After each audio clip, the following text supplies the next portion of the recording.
Tokrat v oddaji občinski informator. Center Rotovž dobiva novo podobo. Ob začetku vuzeniških dni tudi slovesnost in odprtje razstav. V Vuzenici odprli igrišče za pedal in večnamensko hišico v športnem parku. V Poljčanah postavili klopotec in podelili diplome grajskega ocenjevanja vin. Klopotec so postavili tudi v Završah. 2 večera Ptujske noči sta oživila staro mestno jedro Ptuja. Lepo pozdravljeni. V središču Maribora nastaja eden največjih kulturnih projektov v zadnjih letih. Center Rotovž bo združil novo knjižnico, umetnostno galerijo in mestni kino ter hkrati ohranil bogato dediščino zgodovinskega mestnega jedra. Vrata novim prostorom naj bi obiskovalci prvič prestopili predvidoma januarja 2027. V centru Maribora se nahaja največje gradbišče v mestu, kjer nastaja Center Rotovž, projekt, ki bo ustvaril novo kulturno središče. Gre za izjemno zahteven projekt obnove in prenove, namreč nova objekta sta umeščena v spomeniško območje najožjega mestnega jedra Maribor, ki je z odlokom razglašen kulturni spomenik. Znotraj tega območja so še posamezni objekti, ki so kulturni spomeniki. Center Rotovž naj bi po zaključku postal nov prostor srečevanja, druženja in kulturnega ustvarjanja. Vdahnilo se mu bo novo življenje in verjamemo, da bo postala nova srčika mesta Maribor, kulturna. Vizija je, da to postane dnevna soba za Mariborčane, da se bodo tukaj lahko srečevali ljudi z različnimi interesi, se družili in se počutili dobro. Projekt prinaša tudi nove prostore za prireditve, otroške vsebine, kavarno in kino. Iz samega Rotovškega trga bo možen neposreden dostop na vzhodu v del, kjer se bo nahajala umetnostna galerija Maribor. Pod samim trgom bomo pridobili veliko površino, ki jo bo možno izkoristiti tudi za kakšne manjše prireditve. Tam je tudi tribuna, katero bo pa možno razmejiti z preostalim za tako akustično zaveso. Umeščeni igroteka in pa pravljična soba z takšnim manjšim tudi prireditvenim odrom, tako da bodo otroci lahko pravljice poslušali tudi malo bolj prilagojeno. Kavarnica bo umeščena v pritličju mestne hiše. Neposreden dostop bo možen seveda tako iz glavnega trga kot iz Rotovškega trga. Preko kavarne bo možen dostop navzdol po stopnišču, ki je zdaj še v fazi rekonstrukcije v kino, ki se nahaja pod mestno hišo. Na tisti strani bo tudi informacijska točka za vse kulturne prireditve v mestu Maribor. Dela na gradbišču potekajo intenzivno, sočasno se izvajajo tudi dela na mestni hiši na glavnem trgu 14, ki se neposredno navezuje na Center Rotovž. V okviru mestne hiše se bo objekt statično in energetsko saniral. Obnovili se bodo tlaki, stavbno pohištvo. V bistvu sam namen bo ostal protokolaren, poročna dvorana z pomožnimi prostori, hkrati pa se bo drugo nadstropje oziroma podstrešje začelo lahko uporabljati, sedaj ni bilo v uporabi in bo namenjen razstavnim prostorom. V hiši na glavnem trgu 15, ki velja za izjemen kulturni spomenik, so raziskave razkrile dragocene sledi preteklosti. Gre za profani interjer, na steni vidimo iluzionistično polkrožno oblikovane niše, znotraj katerih so klasicistično oblikovane vaze z cvetjem in pa z girlandami na straneh. Eden največjih izzivov pri nadaljevanju projekta bo ureditev Rotovškega trga. Trg sam po sebi bo ponovno postal javna površina in trg tlakovan, hkrati pa je to streha osrednjega prostora in kot tako je seveda treba izolirati. Ker pa leži v središču tega objekta, je tudi organizacijska pot za izvedbo vseh del in tudi glavna odlagalna površina. Projekt Center Rotovž je vreden slabih 40 milijonov evrov. Od tega Evropska unija in Republika Slovenija prispevata 36 milijonov, mestna občina Maribor pa 3 milijone. Vrata novega kulturnega središča naj bi se obiskovalcem odprla januarja 2027. Center Rotovž bo tako postal prostor, kjer se bodo prepletali kultura, umetnost, znanje in druženje, ter pomembno zaznamoval prihodnost mestnega jedra Maribora. Minuli petek pa so se začeli 32. vuzeniški dnevi in praznovanje občinskega praznika in veliko dogodkov, ki jih pripravljajo razna društva in drugi organizatorji, že tečejo. No, v petek pa so se posvetili odprtju razstave del likovne kolonije odraslih, pa tudi razstavi filatelističnega društva, na kateri so imeli tudi razglednice. V petek so se začeli že 32. vuzeniški dnevi, ki bodo poleg praznovanja občinskega praznika prinesli še več. Ja, ne samo vuzeniški dnevi, predvsem praznovanje občinskega praznika, ki je nekaj starejše kot pa samo praznovanje vuzeniških dni, kajti vmes so bili okoliščine takšne, da smo 2 leti morali zaradi višje sile prekiniti COVID leto in pa naravna nesreča 4. avgusta 2023, tako da 32. skupaj praznujemo seveda vuzeniške dneve, pester program. Tudi petkovo odprtje likovne razstave. Današnja otvoritev je malo drugačna, čeprav vsako leto zelo podrobno pripravljamo to otvoritev in praznovanje našega praznika.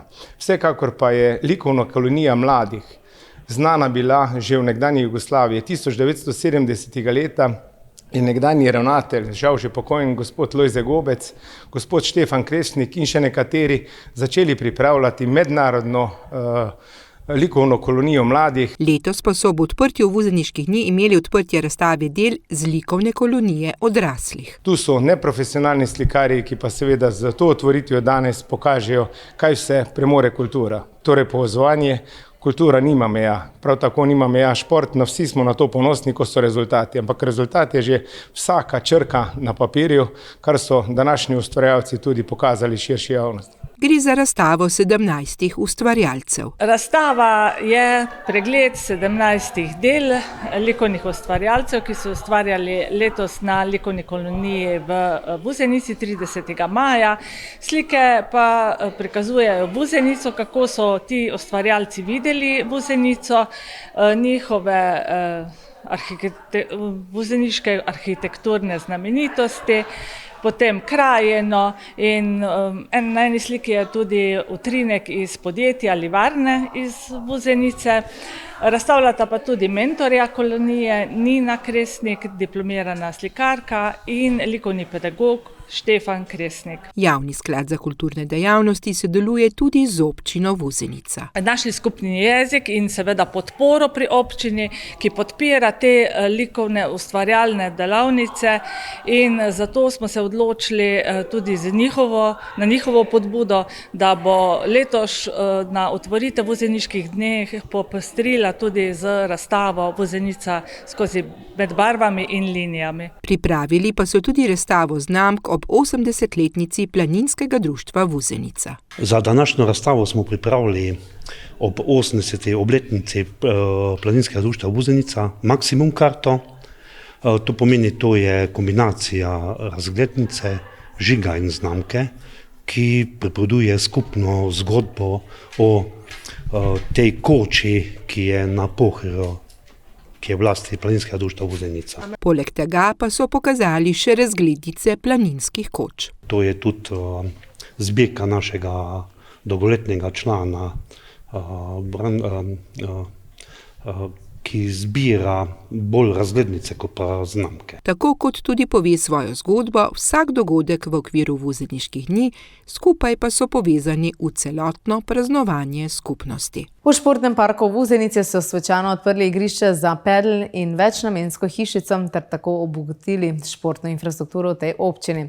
Napovedali so tudi turnir v pedlu in mnogo drugega dogajanja. Imeli pa so tudi 10. Rogejev memorial v malem nogometu. V Vuzenici so se razveselili gradnje, predvsem pa odprtja sodobnega igrišča za pedal in večnamenske hišice v športnem parku Vuzenica. Torej, ta današnja prireditev ob slavnostnem otvoritvi 2 športnih objektov je velik pomen, predvsem pa korak pravo smer k več aktivnosti v športne discipline in panoge, pa vse manj v tiste, kar počenjajo zdaj mladi.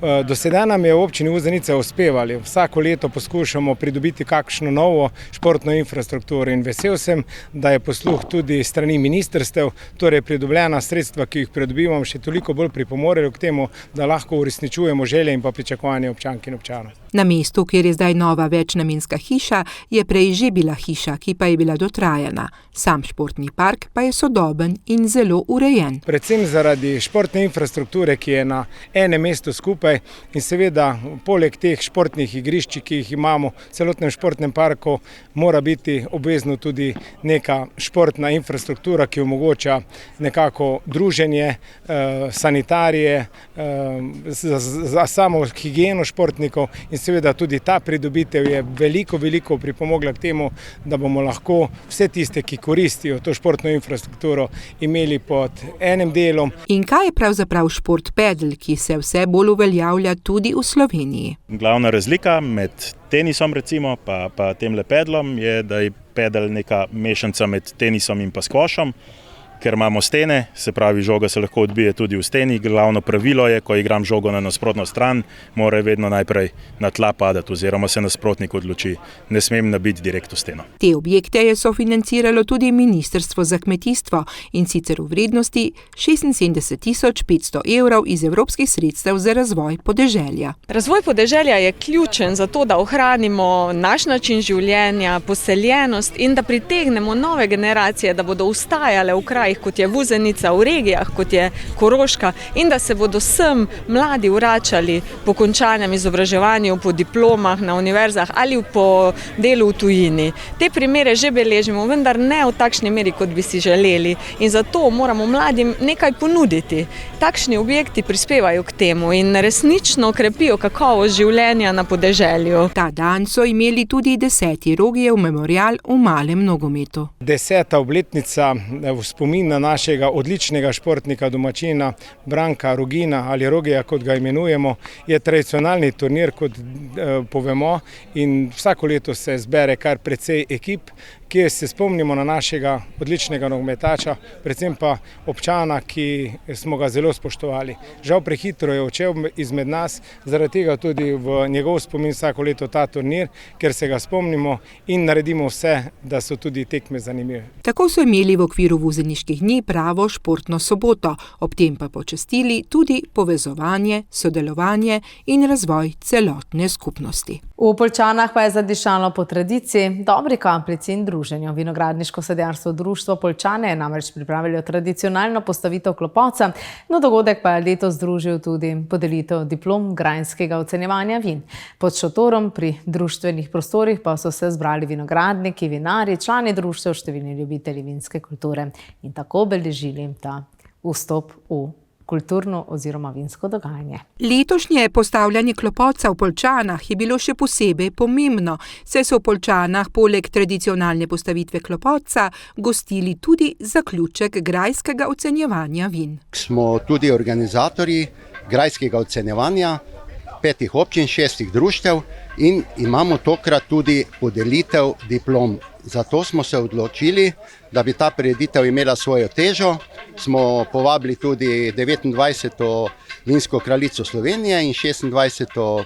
cvičkovo princeso, predsednika Zveze dolenjskih vinogradnikov, člane pobratenega društva Čatež pod Zaplazom in seveda naša županja dr. Petra Vrhovnik. V društvu se trudijo ohranjati tradicijo postavljanja klopotca in drugih vinogradniških opravil. Letošnjo leto imamo 4 nove člane, ampak namreč je starostna doba 60, imamo tudi enega, ki je malo čez 50, z mladimi je pa kar problem. Mi jih poskušamo nekje jim približati, ampak zaenkrat, moram priznati, nimamo uspeha. Smo praktično našo članstvo se staramo z vsakim letom. Med gosti je bil tudi predsednik Zveze društev vinogradnikov Dolenjske, ki pa je pogledal tudi na to, kakšna bi bila letošnja letina. Letošnja letina je v začetku leta kazala zelo dobro, solidno. Ne vemo, kaj pa bo sedaj v tem vročem obdobju, kajti tudi vročina se je negativno vpliva tudi na grozdje. Tako da količina in letnik bo, pa vendarle bo potrebno, dobro delati v kletih. Sam prihaja tudi iz Dolenjskega društva, ki je pobrateno z društvom iz Poljčan več kot 20 let. Ohranjamo, nekatere dogodke, kot so danes postavitev klopotca, pa tudi druge, ki so vezani na vinogradništvo in vinarstvo. Seveda bo danes tukaj v Poljčanah še posebno slovesno, kajti podelitev bo iz tako imenovanega grajskega ocenjevanja, kjer bomo tudi sodeležni tega slavja. Z Dolenjske je prišla tudi 26. Cvičkova princesa. Predstavljam predvsem dolenjske vinogradnike, me pa veseli, da je naše dolenjsko društvo pobrateno z vinogradniško-sadjarskim društvom Poljčane in skupaj izmenjujejo znanje, izkušnje, pa tudi vino. Tako da sem zelo vesela povabila sem v Poljčane, kjer se imam vedno zelo prijetno, sem prijetno sprejeta. Tukaj Štajerci so zelo gostoljubni in se res lepo počutim tukaj. Na tako prijetnem in pomembnem dogodku, na katerem so složno postavili klopotec, ni manjkala niti 29. vinska kraljica Slovenije. Prav lepo, da se zopet začenjajo zbiranja, druženja vinogradnikov, predvsem petek, vsi so v pričakovanju enega najlepših delov letnega časa, ki se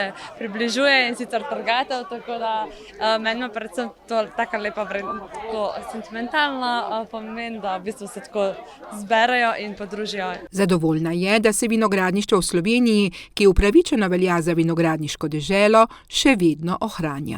Predvsem to, da v bistvu, da vinogradništvo živi, da tudi če si malo manjši, da si isto pomemben kot večji vinogradnik, vinari, in da se splača obdržati to tradicijo, ki je zares lepa in smo Slovenci lahko zares ponosni na njo. Klopotec tako stoji, vina so ocenjena, nagrade podeljene.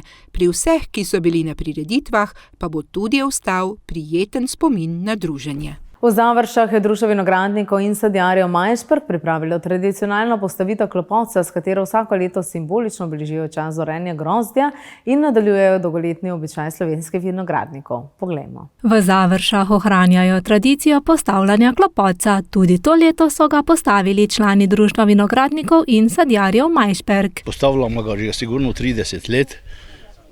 Ne prvo ni bila ta ista lokacija, več kot 10 let smo pa že na tej lokaciji. Gre za dolgoletno tradicijo, ki jo v društvu skrbno ohranjajo in prenašajo na mlajše generacije. Tradicija klopotca je vedno dobrodošla, saj se tu ohranja spomini na pretekle dni in da klopotec pač je simbol jeseni in pričetek zorenja grozdja in druženja. Postavitev klopotca vsako leto poveže člane društva, domačine in obiskovalce. To tradicija postavljanja klopotca v Halozah in prav je tudi, da naše društvo malo povabi naše člane, ker gre v sklopu občinskega praznika, tudi povabljeni vsi ostali naši krajani. Veseli smo, če se kdo udeleži. Danes je res močno vroče vreme, računamo, da je iz tega vidika toliko manj ljudi. Navadno se nas zbere na takem postavitvi klopotca tam okoli 70 ljudi, to je za tako malo društvo, ki je majšpersko, kar zelo solidno. Postavitvi klopotca vsako leto namenijo posebno pozornost, še predtem pa ga skrbno uredijo in pripravijo. Pravljen, da je na svežo obnovljen, ker vsako leto se malo uniči, pa da pripravimo hrano in pijačo. Kako kaže letošnji vinogradniški sezoni, je pojasnil dolgoletni član društva. Letošnja letina je izredno slaba, seveda te vremenske ujme nas pestijo že od vsega začetka, od prvega pozebe. Pol je bila toča, zdaj nam pesti suša in tako vinogradniki na tem področju se seveda krčijo. Tu smo vsi mali vinogradniki, vrtičkarji bi lahko temu rekli, ampak kljub temu še nekako ljubiteljsko se probamo ukvarjati z tem. S postavitvijo klopotca so tudi letos ohranili običaj, ki ostaja pomemben del življenja vinogradnikov in domačega kraja v občini Majšperk. Najstarejše slovensko mesto pa je gostilo Ptujsko poletno noč, ki je tudi letos privabila številne obiskovalce. Mestni trgi so se spremenili v pisane tematske kotičke, ulice pa v glasbeno promenado pod zvezdnatim nebom. Ptuj je tudi to leto zaživel v znamenju Ptujske poletne noči. Obiskovalce so v mestnem jedru spremljali številni koncerti in različni glasbeni nastopi. Želeli smo, da ta Ptujska poletna noč ima res tudi pridih nekaj ptujskega, tako tudi Dejan Vunjak, kot pa pevka od Tabujev, ki sta, lahko rečemo, seveda Ptujčana, in je tu en koncept nastal, ki povezuje vse skupaj in celotno zgodbo. Posebnost Ptujske poletne noči je bilo dogajanje na več prizoriščih po mestnem jedru. Z vsemi soustvarjalci smo oživili spet celo staro mestno jedro. Tukaj na mestnem trgu imamo Repete kotiček, za mano kotiček ustvarjalcev, potem gor skupina Smile, na tržnici partnerji, danes tabuji in pestrim programom. Celo mesto se pridružuje še z DJ-ji, na Slovenskem trgu pa še vinski kotiček, torej pestro je. Ob glasbenem programu so obiskovalce vabile tudi številne kulinarične in kulturne vsebine, ki so dopolnile celotno doživetje Ptujske poletne noči. Na začetku je seveda bilo malo bolj prazno, ker je zelo vroče, ampak zdaj, ko se malo hladilo, pa je kar nekaj obiska, precej tujcev, pa tudi lokalnih. Glede na to, da je zdaj letos druga edicija in na lansko izkušnjo, ki pač jo malo skvarilo vreme, letos dosti boljše, sploh včerajšnji dan je bil super, danes se začenja malo bolj počasi, tudi spet zaradi vremena, vročina je bila šele zdaj, koliko je ura, skoraj bo 9:30 in šele zdaj ljudje prihajajo ven, tako da ne morem še soditi, kako bo danes, drugače pa vzdušje je v redu, super. Za obiskom so bili zadovoljni tudi organizatorji. Ptujska poletna noč je znova dokazala, da zna povezati glasbo, kulinariko in druženje ter v središče mesta privabiti številne obiskovalce. Letos je čudovito, vreme nam je naklonjeno, neskončno smo veseli, mesto je polno in si želimo tako, da ostane do jutranjih ur. Zaradi sočasnega poteka Evropske žonglerske konvencije je bil sobotni utrip mesta še posebej pisan. Ulice so oživele z nenavadnimi nastopi, številni pogledi pa so se večkrat usmerili proti nebu. Kako se vam ta ideja zdi? Zelo dobro. Kaj pa gledate gor? Ne vem. Tiste, kar so, ja, ko je to zdaj konvencija, ne? Ta. Nekaj takega, ki še tu nikoli ni bilo. In je vprašanje, kdaj bo? Bi si upali? Bi. Ja, jaz ne. Ja, zanimivo je videti, no, da si sploh upajo v temi tako hoditi. Ja. Vi bi si upali? Ne. Organizacijo letošnje Ptujske poletne noči je prevzel javni zavod Ptuj v sodelovanju z mestno občino Ptuj ter številnimi ponudniki v starem mestnem jedru. Mislim, da se je izkazalo to za dobro odločitev, saj ekipa ima mnogo izkušenj iz nekih drugih lokacij, prizorišč in smo poiskali tudi enega partnera, ki je seveda prevzel gostinski del prireditve. Vse skupaj smo dvignili na nek drug nivo, malo spremenili koncept, tako da verjamem, glede na to, da je to seveda dogodek, ki je pogojen z vremenom, je pa en preskok mogoče na pretekla leta v pozitivno smer. Ptujska poletna noč je pustila svoj pečat v utripu mesta. Staro mestno jedro je znova dokazalo, da ima posebno moč povezati ljudi in ustvariti nepozabno poletno zgodbo. Toliko za danes v občinskem informatorju, poglejmo pa še, kaj se te dni dogaja v naših krajih. V sredo 12.8. vabljeni na igre po Lovrenšku na Taj plac ob 17. uri v Lovrenc na Pohorju. V petek 14.8. popoldan bodo člani TD in DVS Haloze priredili delavnico priprave klopoca za postavitev, slednjega pa bodo postavljali predvidoma ob 19. uri v cirkulanah v parku dediščine. Toliko za enkrat, seveda pa ostanite v naši družbi še naprej, kajti ob 20. si oglejte Pod črto mandata. Ob 20. bo na sporedu župan občine Majšperk Sašo Kodrič, ob 20.30 pa županja občine Svetja Andraž v Slovenskih Goricah Darja Vudler-Berlak. Toliko z moje strani, imejte lep preostanek tega ponedeljkovega dne in nasvidenje.